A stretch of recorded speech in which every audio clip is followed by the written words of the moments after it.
Brother, do you think the war will spread beyond Palestine and will it spill on American soil? I don't see it. I don't see it spilling on American soil. No. However, I dearly hope that it doesn't spread. because They would there are factions that very much want it to spread, and they're working very hard on that. And I hope, as I've said many times, I believe that the most powerful factions in the owners and controllers of global financialized capital do not want it to spread. And so I hope that those factions will win out.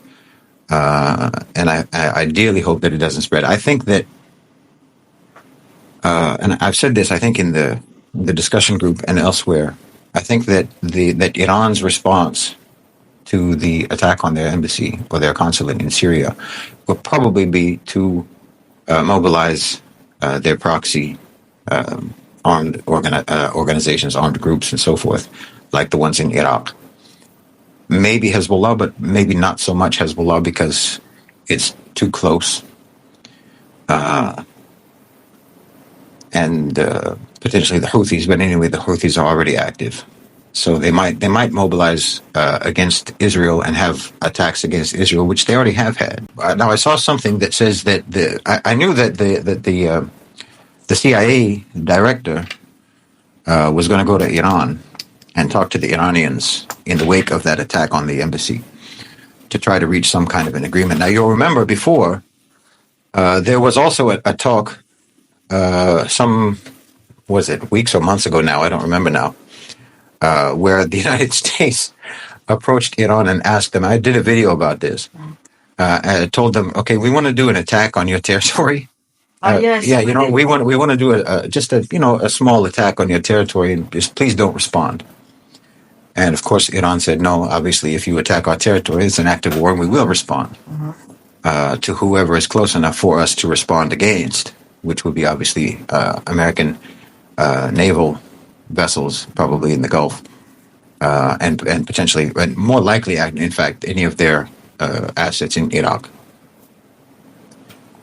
So anyway, they did go. The CIA apparently did go and had a meeting in Iran, and they said that they've reached an agreement.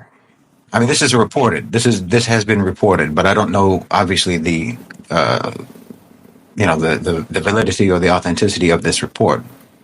It is not confirmed because also the nature of the meeting and the nature of the agreement was not disclosed, but just that they had reached an agreement, and that they said this is what was reported. Now you can take this maybe with a grain of salt because again I don't know how authentic or reliable this is, but America is reportedly to have said to Iran, if you were to attack Israel, we will not do anything about it.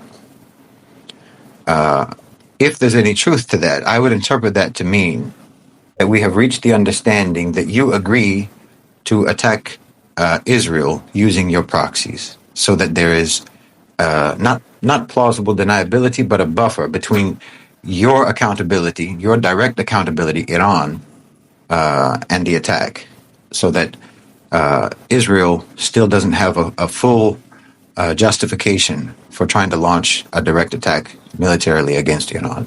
I think that most people with any sense don't want to see that happen. I don't think Iran wants to see it happen. I don't think Israel, the majority of Israelis, want to see that happen. I don't think that the handful of Israelis in Netanyahu's cabinet who aren't completely insane don't want to see that happen.